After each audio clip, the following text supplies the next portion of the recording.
Welcome to the Business Spotlight series. My name is Kay Cote, and I'm your podcast host here at Action Coach in Central Texas.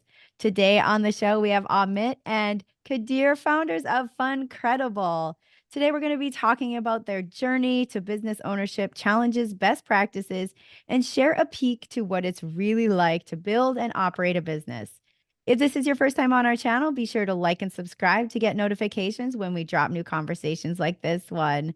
Well, welcome Amit and Kadir to the show today. I'd love to hear a little bit about you and your business. Hi, Do you want to Ahmed. Do go you first? mind? Yeah, just go ahead first. You're older than me. Go ahead.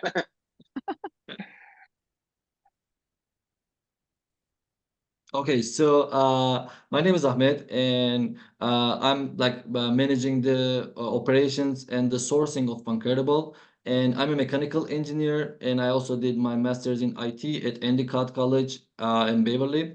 And yeah, I'm Turkish, and we're running business in Buda, Texas. So I'm happy to be here.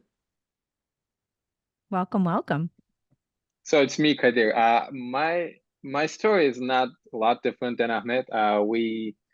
Since we moved here back in 2017, we've had the basically same life. We went to the same school. But back in home, I was a electrical engineer, and then we moved here and did our masters together on IT for IT, and then we found our own company, and then now he does the sourcing and other stuff, and I do the advertising and marketing, the sales, basically.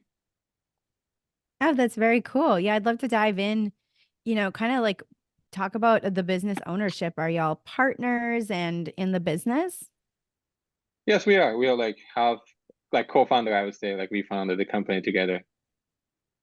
Awesome, awesome. And like that, feel free to dive in each of you a little bit into the roles that you are currently playing in the business. Well, it actually keeps changing. So I usually do the advertising part and anything related to sales, like any coupons, any campaigns that's running right now, and I also do the legal side of the business. I mean, when I say legal, like accounting side of the business, well, all the tax related stuff. I go out and try to find some capital for the business, which is probably the hardest part of my job. I talk to banks, I talk to accountants, I talk to lawyer, and I try to sell. So I try to sell to business owners and also the customers. So that's what I do in the business. Mm-hmm. And I'm mostly finding the right products for us to launch under our brand. And I also focus on sourcing them through China. We are mainly sourcing items from China. And I was there a couple months ago, by the way, to find the better suppliers and get better deals. And after I find the products, I bring them into United States. I do the logistics and everything. And after that, I hand it to Kadir. And actually, before that, I also do the listings of and photo shootings and everything of the products. Currently, I'm in Turkey just to do the photo shooting here. And then I hand it to Kadir to launch the product and get the best out of it. So that's how the process goes, actually. Oh, that is really cool. Well, I see the name of your company is Funcredible, and you're talking about different products. So, what are some of the products that you are selling right now? We are selling incredible fun stuff under our brand. So mostly we are focusing on the costume accessories and seasonal items. We first started out with Halloween products to sell some costume accessories, and then we expanded our brands to mostly for cowboy hats and beach hats. Now we are targeting all seasons throughout the year. We have some items for Christmas and for other seasons as well, but mostly we are seasonal brand. We are trying to launch products for every possible season to make people happy and bring some fun in their life. Oh, that's really cool. I dig that. I'd like to dive into kind of like what makes your business special. You have these fun products. So, who do you primarily serve? Like if I were to be in your audience, like how would I know I'd be a good fit for your products? So let me ask you, like, do you celebrate St. Patrick's Day? Do you celebrate Easter? Do you celebrate Halloween, Christmas? Yeah. We love the Well, holidays. then you're our customer. Like anyone who likes to dress up to an event or like a party or like just to go out and fun basically, or like for an Halloween party. You are like those people are our customers. So we target all of those people and Very, try to very cool. Actually, bring. Yeah, go ahead. in addition to that, I've seen one of the case pictures. She had one pink cowboy hat with the fluffy rim. So I'm like, maybe she might be bought this from us because we sell similar items too. So yeah, you're definitely our customer. Oh, fun. Yes, I do remember that. I do have that hat. I did a promo gig for an event, so they might have gotten them from you guys. So that's really cool. That's like small world, right? Yeah, maybe. Well, we sell to 1% of the population in the States every year. So you could be, if you are not there, and probably somebody from that event would be our customers. Oh, that's really fun. I love that. As you know, looking at this, the products you produce, like how would you say your competitors compare with you in this? Okay, so I compare. So all of our products, like most of them, they're not like you buy it once and you use it for like another 2, 3 years or 4 years. It's just like one time. It's maybe like two times you use it. So most of our competitor, they don't really care about the quality. They just want like cheap items basically, and it doesn't have to be like all cool, like all good, because Hmm. the consumer will use it only just one time and then throw it away. But what we do is before we launch anything, we get like 10 15 samples. We read like at least like 1,000 reviews to see like how we can improve the product and how we can differentiate from all of our competitors. So we do an extensive research, and then Ahmed finds the product and make sure that they're really good, so that we can ship it to our customers. So this is like the quality is probably the number one difference that we have with our customers, our competitors. Sorry. Mm. And like, what would you say is one thing you wish people knew about your business? That there is like somebody in complaining on behalf of them in the company, because I complain all the time. Like if I see something wrong, I just like, even if the people are not gonna complain, I complain. I complain to Ahmed, and then he complained to our manufacturer, and we make the best. Like again, like we complain for the things they would not even complain, so that we try to create the best possible experience and best possible product. So that's probably the one. And one more thing that I would love every single person to know. Um, like sometimes we get like angry messages from customers because for the reasons like because of the things that are outside of our control, like a shipping, like something happened during the shipping, and they be like with the capital letters, refund my money or something like that. Just I want you to know I will do anything possible to make it right for you. Just know that I will make it right for you. It's just like just tell me what you need and I'll fix it for you. There's no Or need to going to the fight with comment me. section. Yeah, I'm not here to make your life any harder.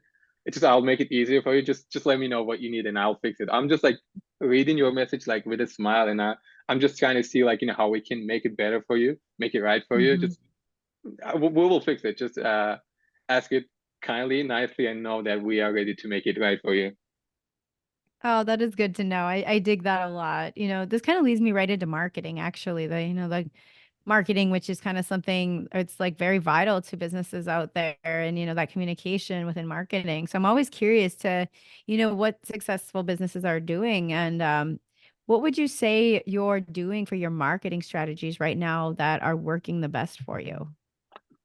Well, there's like we tried a couple of different things. We did Facebook ads, Instagram ads, or Google ads, and because we are mostly online, and we just started moving towards more retail stores. So like probably the like Facebook, Instagram, and Google, we were not really successful. Our most successful advertising attempt was the one that we did inside Amazon. That Hmm. was that brought us the most success and most money, I would say. But now we are focused. Now that we are focused on the retail stores, now we have our catalog, and we opened up a pair store that works really well. But outside of that, as like as marketing, anything outside of Amazon didn't really work out well for us yet. Okay, that's good to know. So are you doing anything to like track your the people you're working with, like CRM wise? And if you are, what do you prefer using? Ahmet, uh, What is that again? Can you repeat it one more time? Sorry, Kate. What approach have you taken to like track your leads? Like, are you using a CRM or are you like? you were asking for the leads. I thought you were asking about the people that works in the company. How do we track their efficiency or like performance? Oh Sorry, yeah, it's no, just like your leads. Sorry about that. again, like so we don't get any leads. Well, again, like anything outside of Amazon didn't really work out well, so there's no success in there. But in Amazon, we just like look at the reports and everything, but there's no like a typical leads inside of Amazon, because every customer that there is, it's Amazon customers, so we don't really get the leads. We just look at the data of like the keywords and everything. But outside of that, there's no luck outside of Amazon for us yet. Okay. Well, we've spent some time now focusing on your business, and I'd like to share a little bit about each of your journeys, like kind of deep dive into that. So for each of you, why did you choose to go into business for yourself as opposed to choose for working for somebody else? And like what was that transition like for you?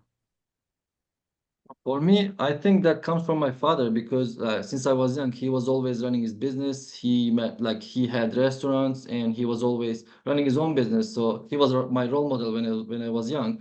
So I think growing up with him like grew me that way because after graduating from my college, I started to work as a mechanical engineer for 1 year. And even when I was working in the industry, I was always thinking like, okay, how can I start my business? What should be my next step? Like even it was so hard to do it in that business, but within 1 year, I started to think that way.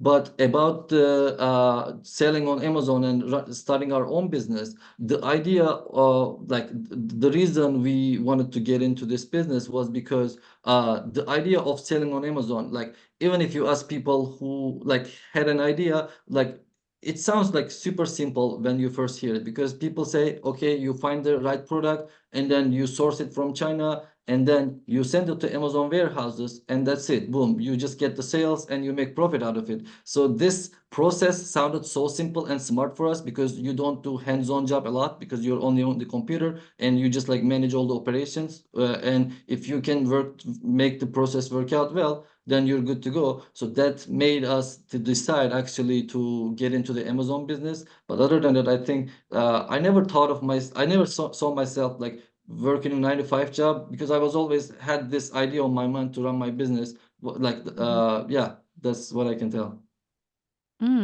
Yeah.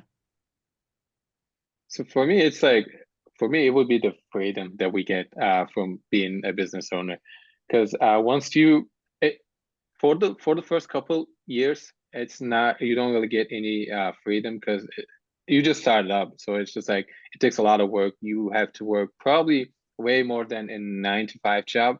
But right after that, once you have a team and something like a system that's running up and running, so then you can travel the world, do the things that you like to do, and everything. So there's like too much of freedom and benefit that comes from being a business owner that I will probably not be able to get with a 9 to 5 job. Well, after COVID, it kind of changed a little bit. People started like working remotely, but um again, like the freedom that we receive being a business owner is what got me actually into business.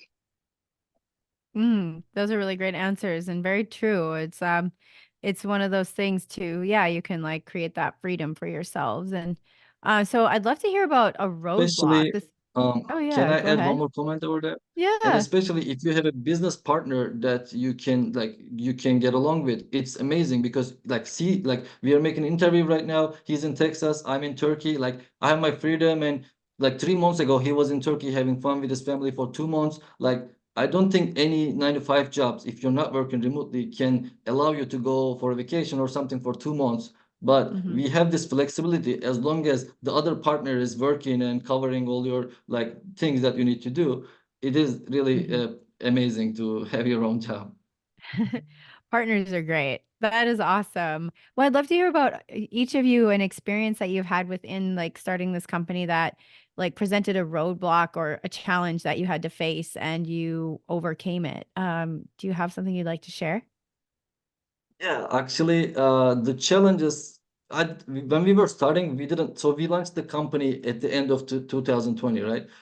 We didn't have too much challenges because we started small. But then we started to grow fast, and we wanted to grow aggressively as much as we can. And that actually, like I recently finished the book of Phil Knight's, the Shoe Dog. Phil Knight is the founder of Nike, and Mhm. I just read his book, and he was challenging the same difficulties that we are having right now about the finding the enough capital to grow as much as you want. But when he was trying to do that, banks were concerned about the company's rapid expansion and the increasing of amount of money borrowed. So we are also facing these difficulties because last year we did okay, but not as great as we expected. But this year we just wanted to grow again, like aggressively. But like since like the money we borrow from the financial institutes are increasing, they're like, okay, you gotta slow down. Like we don't want you to go so fast. So Mhm. that's one of the challenges that we face, like finding enough capital so we can go as fast as we want. So that's one Mhm. of the challenge I would say. Yeah, definitely. Do you have something that you would like to add as a challenge? I think well, one more challenge that I can tell is I wouldn't say it's a challenge, but so we are seasonal brand, right? We have a lot of Halloween items. So in our business, in our business model, we get the items somewhere around like April, May, and then Kadir has to do the advertisement and marketing Mhm. somewhere around August and September, so we can get the best out of the season in October. But in September and in August, we don't make any profit, and because we keep our prices as low as we can, and we make the advertisement as aggressively as we possibly can, because we are selling online, so we want to show up on the right pages on the right time. So Mhm. like whenever he just goes to the office and comes back to home, I can see the fear on his face, like he's like, we might be go bankruptcy right now because we are going so bad. So this is the second like issue that he was facing the most. Yeah, I faced it all by myself. He Oh just man. Well, he did his part. He brought the items, so like he's probably done with his work now, and it's Yeah. all my thing to sell them. And then I spend a lot of money, don't get much return at that time, and then I feel really bad and sad that, and ask myself like, is it gonna work this year, or are we gonna go bankruptcy, or like what's gonna Mm. happen? It's just Mhm. like too much of a challenge. Mhm. Because like from the beginning, Kay, you really took more risks than you shouldn't be taking, because like everybody wants to grow stable, but when you're first starting off, you don't wanna you're a small startup and you wanna grow as fast as you can, and it's always risky and like challenging. So that's why we were having those moments where we were like, oh, Mhm. is it like going all the way down or we're gonna go up? Because like seasonality makes it crazy hard actually. Oh, yeah, definitely. That makes a lot of sense. Well, as you continue to, tackle these challenges, I'd love to hear like where do you see the business going in the next 3 to 5 years? Where do you want to grow to? Okay, so for this question, we want to expand our brand as much as we can to more retail stores, and like because we want to increase sales on the retail stores as well, because the volumes on the retail stores are bigger than the online sales that we are having right now. We also like are selling on other platforms like eBay, Etsy, Walmart, but like we are willing to and trying to increase sales on those platforms as well, because we want to reduce our dependence on Amazon, because right now Mhm. like 90% of our sales comes from Amazon, but we don't want to depend on them that much. We just want to like put our eggs on different baskets. So Mhm. for within the 3 to 5 years, that's our main goal actually. We want to get into the retail stores as much as we can. Right now we have some retail stores that purchase from us in New York and other cities as well, but I think we are in Texas and we are selling a lot of cowboy hats and we have really fun stuff. So maybe we can get some, with this conversation interview, maybe we can get some business owners interested in purchasing our products. Yeah, definitely. That's a really great goal. This has been so much fun just like having this conversation with y'all and hearing your journey so far. And I'd love to kind of dive into some rapid fire questions. And so these are just quick top of mind answers, and feel free to there's 4 of them. So if you each want to take 2, that works for me. So let's start with the first one. It is, what is a key to success for you? I would say You want to go first?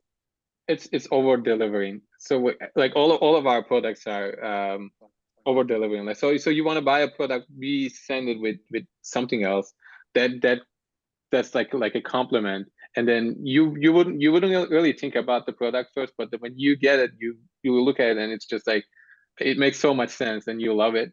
So that's that's what tripled our revenue year over year for the last couple of years. For That's a example, I good can give an one. example for that. Mm-hmm. Let's say you bought a straw hat online. You would only get one headband on top of it.